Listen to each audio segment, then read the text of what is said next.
The thing that has really stuck with me is that this is just part of my faith journey, and that it's me looking at it in the rearview mirror versus the windshield, which means that it probably is easier for me to accept and embrace at this point.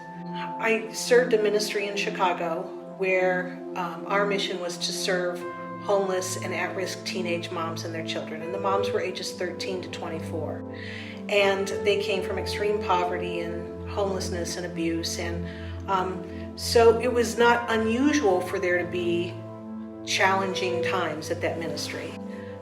But in those challenging times, we were able to see God show up over and over and over.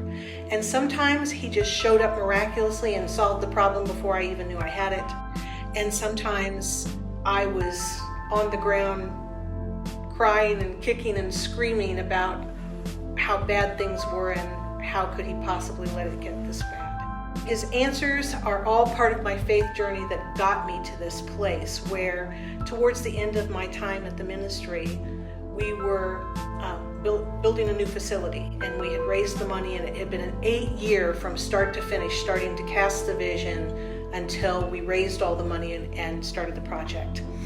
And it was October, and I was to retire at the end of the year, but had not announced it yet except to the board.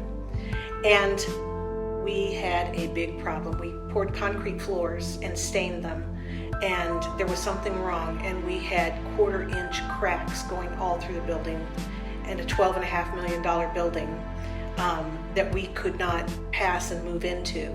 And it seemed pretty overwhelming, and I've got this big problem where the city inspectors won't pass it, funders won't pay the draws, and we can't move in. I was praying and saying, God, what are we going to do about this? You know what the need is, you know what the timeline is, how are we going to do it? In my prayer time, I heard the Holy Spirit whisper to me, and at the same time give me a visual, because I'm a visual person.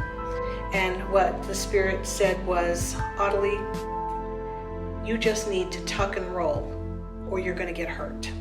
And the picture that I had was, with a skiing analogy, I was standing on the top of a hill, and I do know enough to know that they tell skiers if you start to fall that you should just tuck in your limbs so you don't get hurt, and you should just kind of go with the roll.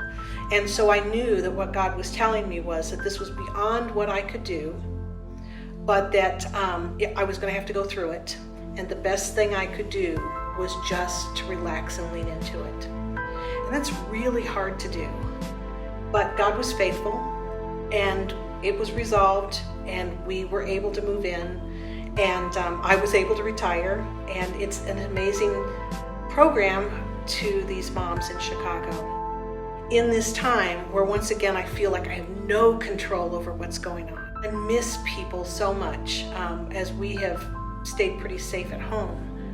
But that God has again just whispered to me and said, when I start to get down, Audalee, you just need to tuck and roll or you're going to get hurt. That's what I try to do. I try to just lean into God's arms and to know this too shall pass, and to find things to be thankful for in every day. And I am sure that it will pass and life will be different again.